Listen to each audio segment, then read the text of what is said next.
Peter Drucker said, the best way to predict the future is to create it.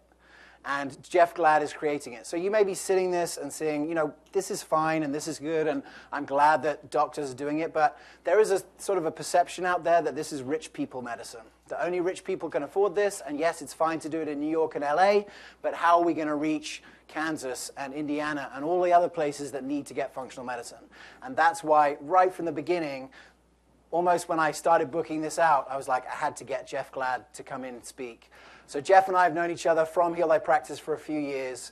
You're going to meet his alter ego, Fat Jeff. I'm sure he'll tell you about Fat Jeff, but he's a distant friend, you know, long forgotten. But Jeff is a great guy. The very first thing, who was here on the very first functional forum? Do you remember the first thing we did on the first day? The first functional forum was Mitavin. Mitavin was the mitavin.com. It's where you can put in all of the drugs. It's an online platform. You put in all the drugs, and it tells you the nutrient deficiencies associated with those drugs and the symptoms associated with those nutrient deficiencies. It's online now. It has all the PubMed studies. Jeff created it. This is an innovator in health technology, and what you'll see today is by using technology and using a lot of cool other strategies, he's been able to bring cash pay, direct pay, functional medicine to one of the poorest and stupidest zip codes in the country. So here he is, Dr. Jeff Glad.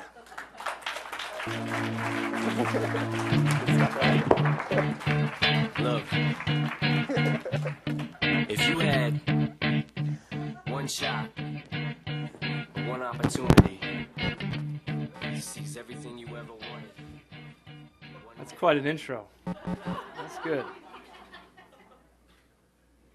We popping up here? There we go. All right.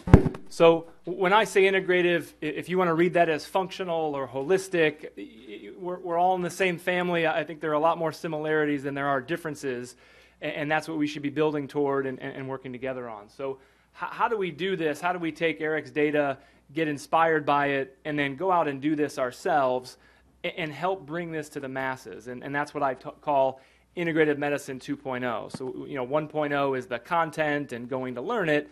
2.0 is spreading that message and going out and actually practicing it. So there's Fat Jeff. That was 8 years ago. Not only was I physically unhealthy, but I would say from a career and professional standpoint, I was pretty unhealthy as well. Overstressed, 30, 40 patients a day, primary care doctor. And actually my first job, my first contract out of residency, I never worked a day in that practice because I remember being in the physician meeting 3 months before I was supposed to start. Hospital administration came in and said, here's your packets, doc. What are these? Well, this is your new compensation formula. We're switching from paying you based on your production to based on what we collect off of that. Watch these guys look at 1/3 of their salary just disappear. So I left, and I went and started a solo practice in Northeast Indiana and got into the grind there. The pain of billing insurance and trying to see 30, 40 patients a day was burdensome. So I did something about that. First, personally, found nutrition, only had 15 minutes in my 7 years of training, so I had to figure that out myself. Lost 50 pounds, and then took off and learned integrative medicine, was inspired to change the way I practiced that, refused to keep practicing the way I was already doing it, and so I decided to make that change and just kept going. In doing that, have been involved in lots of cool things as a demonstration of what's possible if you get, you've got passion, you've got a story, and you want to get involved in some cool stuff. So started a couple .coms. One of them was sold to the Discovery Channel. Been involved in a couple different clinics and working with a really cool technology platform we'll talk about as well. So why does this holistic, integrative, functional care work? It works because we're actually sitting down with patients and spending time with them. We're teaching them, right? Doctor is Latin for teach or to teach. And so we're finally meeting with patients and they're finally sitting with a provider who understands them or at least empathizes with their story. And we're empowering them. We're giving them the tools to take their health to the next level or bring it back to where they wanted it to be in the first place. It's connection. It's dealing with the root issues. And really what this all boils down to is It's about relationships. We're creating relationships with patients unlike any other relationship that they've had in the healthcare system. And so my experience is most conventional practice relationships are based on efficiency. How fast can I get us to a diagnosis and a prescription so I can jump to the next room because I got 5 other people waiting for me? On the other hand, integrative practice relationships are actually about relationships and cultivating those relationships.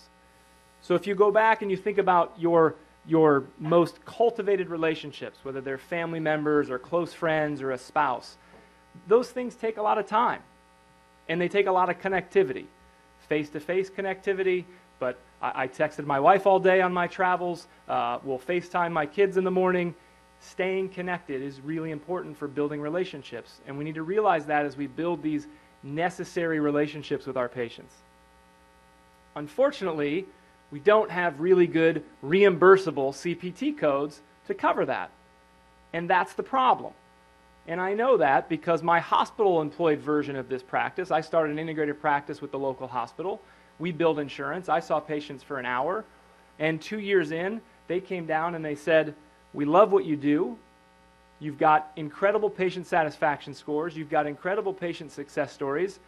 We just need you to see 3 times as many people." In addition, I was spending an awful lot of time trying to use email and phone consultation and trying to use technology to connect with patients all on my time, not reimbursable. So I decided to spin this off, and I decided to do my own thing. And I thought about, who do I really work for here? Who do I represent in that patient visit? I represent the healthcare system, the hospital, work for the insurance company. Who do I want to work for? I want to work for the patient. So I decided to spin off and start my own practice and work in a direct pay model where I get to spend as much time with that patient as they want or they need. And I get to create that relationship and I get to build that relationship, and I don't have any other outside forces because I work for the patient. I have 2 nurse practitioners, one of which is my wife. I have a dietitian, I have a health coach in this practice, and this will be 4 years in August. I have a practice platform that helps me engage and connect to the patients in the way that I want to, and I'm completely off the grid. I don't have any insurance contracts with Medicare, Medicaid, or any private insurers. Thanks. So as I tried to figure this out and tried to build this model and envision this model, I wanted to figure out how to build these relationships. And I thought, you know what, ever since I graduated medical school, I have been essentially the virtual primary care doctor for all of my friends and family. Right? It's an email, not as much text back then, but it would be text now. Hey, what do I do? Hey, here's Bobby's rash. What do you think? Keeping him out of the ER, sending him to the urgent care, or just telling him to sleep on it, it's going to get okay. Why can't I have that same relationship with patients and actually have a business model that supports that so that I can, be with my family and support my family and we can all win? So I found Hello Health, and there's some very important people from Hello Health here hanging out with us, but this is the platform that I found that does that for me. So I use email communication in my practice. The beautiful part is it doesn't come to my email inbox. I log into Hello Health and get the secure inbox. So I'm not bothered by it when I'm not in the practice and when I'm not, and on the weekend. My patients know that I won't see that email until Monday morning. We do video consultations, again, all secure within the platform. And it's an open sharing of data. We share the library so that they can see their files. I think we're going to give you a better mic. Can you rock it like this? Can. Okay. Do I stand away from the mic like this? Okay. And so patients see their data as it gets in there. They see my notes. They see our interactions. And we have that relationship that I was hoping to create. There's a little bit of an example of what the video conference looks like. Again, seamless charting. As I'm doing the video consult, I'm actually charting in their chart and documenting what we're doing, bringing links in to information or content or recipes that I want them to see. All of my patients have a credit card on file in Hello Health. And so not only is it a virtual consultation, but it's also virtual immediate reimbursement. And so I bill for email visits, I bill for video conference visits, and it's part of our business model. We also use a lot of social media. We use Facebook and Twitter and Pinterest because we want to keep building on those relationships. We're not going to see all these people long term. I don't want to see them long term because they should be getting better. But we want to continue to touch them and feed them and give them the content as we learn new things or emphasize the things that we've already worked on. So we do a lot in social media. We've done events where we've rented out theaters just like this and shown movies to our patients and patient population and new potential patients and had really, really fun times connecting with them. So how do we scale this? How do we actually go out and do this for the masses and actually start to change the game, as James said, and start and keep winning and go beyond this? So I started to think about that and look at where we're headed. Look what we've done with food and giant malls and big box stores that have everything you can do and have kind of wiped out a lot of the mom and pop and small businesses. Now we have big insurance. And so we're moving toward big medicine. The holistic crowd doesn't seem to be as employed as the non-holistic crowd, but certainly there's been a mass exodus out of private practice and into giant hospitals. So we're creating big medicine. And the answer is, well, let's create medical homes. And I think some of the principles of that make sense to me, but it's just a new twist on disease-based care. So I want to create different medical homes. And I want to use this model. So we've got big food, but I don't shop at grocery stores anymore. I shop at local farms. I shop, I go to the farmers' houses and I pick up what I need because they do it in small batches. They do it the right way. And I shop at farmers markets. So let's create a medical home. Heirloom, organic, micro-practices that are focused on empowerment. Okay? Heirloom. Getting back to the roots of medicine, kind of like Hippocrates, right? The whole food is medicine thing. Organic, let's grow it naturally, let's do it the right way, let's do it how we want to do it and not have that be dictated. Small practices, low overhead, don't charge exorbitant rates, and be able to reach the masses. And empowerment, we already know what that's about, and we're already doing that. Here's a map 2 years ago of farmers markets in this country. Wouldn't this be awesome if this were the integrative clinics throughout the country and just kept spreading? And it probably is a much richer map 2 years later. What are we afraid of? I do a lot of physician consulting and I guess counseling at some level too, and there's just a lot of fear. I'm scared that I'm going to fail financially. I'm scared that I'm going to get in trouble with all the regulations. I really fear talking to my patients about money and accepting money from my patients. And I'm really worried that my community just isn't going to get it. And I'm going to have to, teach people from scratch what this whole thing is about. And so I think those are real fears and very, very justifiable fears. Here's what I'm afraid of. I'm afraid of being an employee. I'm afraid of my creativity being suppressed. And I'm afraid of having my relationships dictated by outside forces. This is what I was in. This is what most of us have been in or are in. And this is what I'm afraid of. Okay? It's a natural fear. All of these fears are legitimate, okay, but we can work past them. We're all high achievers. We got to where we are because we aced lots of tests and dominated in school and college and medical school, so we tend to be a little bit more risk averse. And the system is really intimidating. And we're told that over and over and over again, which is why going and working for the hospital seems really attractive for a lot of us. But demand for this is at an all-time high and just continues to grow. People want this. They want to hear you speak. They want to hear your message. They want to hear your story. And they want to go see you in the office. And guess what? The conventional model is helping move people that direction rapidly. And high deductible insurance plans, HSAs, and the like becoming more and more popular is making patients make cash value-based decisions. They know how to do that. They do it all the time on Amazon or the mall or buying a car. They just haven't had to do it in medicine, but they're doing it now. I had a guy I saw last week who saw a cardiologist a month ago. And he came in, He saw the cardiologist for 8 minutes, and the cardiologist said, everything looks good, your cholesterol's great, we'll see you next year. His out-of-pocket cost for that 8-minute visit was $2,200.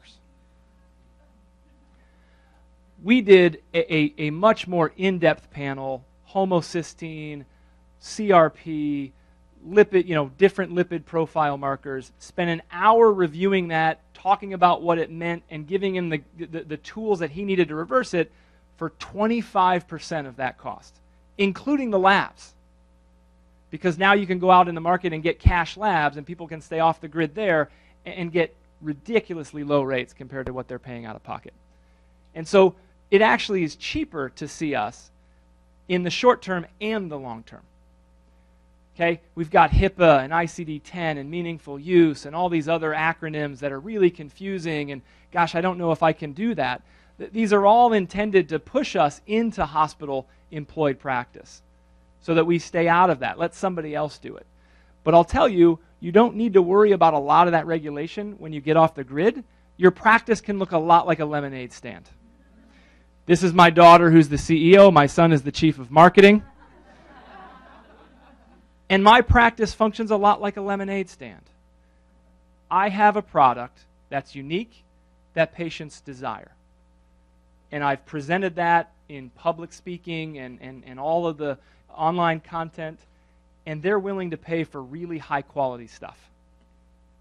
And if you get off the grid, the regulation almost goes away because most of the regulations are based on billing insurance or billing Medicare or Medicaid. We're all cost and money blind. We don't know what we're worth. We've been told what we're worth, and if you actually calculate the work you're doing and what you're getting paid for, you'll be pretty shocked at what your hourly wage is. You need to figure out what you're worth and then build your business model based on that and get back to feeling good about your practice and feeling good about what you're doing. Be fair. Be open and honest with patients. I have conversations with patients all the time. I don't understand why you don't take insurance. Here's why I don't take insurance. Because your insurance company is happy to pay for your surgery and your testing and all the imaging studies that you had done, but they're not happy to pay for things that actually impact your health. I get it. And now we don't do any marketing. I don't do any speaking, outside of a couple random events because all of the patients that have seen us are marketing for us. We see a patient goes away satisfied. The next week, we know that their coworkers, their friends, and their family, they're going to call the next week because they start to understand why we're doing what we're doing and that the value is significant. It takes a story and it takes a lot of passion. And that's all you need. And so you need to start building things off of that. What about they just won't get it? Okay? I started this practice in the middle of a recession in Fort Wayne, Indiana. Let me tell you about Fort Wayne, Indiana. Men's Health magazine put out the results of Is Your City Stupid? And Fort Wayne was dead last. The USA Today was looking for signs of intelligent life in Fort Wayne. Okay? I've been in practice for 4 years. I haven't worked more than 3 days in the clinic a week. I haven't worked a Friday in 4 years. I pick my kids up from school 2 or 3 days a week. I'm doing better than I did as a primary care doctor, and we did this in Fort Wayne, Indiana. So guess what? You can do it too. Start small, okay? Maybe you start a day a week. Maybe you start a Saturday morning. But start small with something that you think is really cool, that you think is a good offering for patients, and you think is fair, and see how people interact with that. And then go out and talk about it. Go out and you got to be yourself and craft that story and tell people all about it and get them excited about what you're doing. Thank you.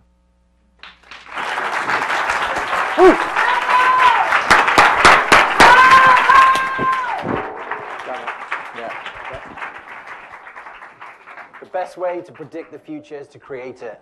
And Jeff Glad is creating it right there. This is not rich people medicine. This is medicine for everyone.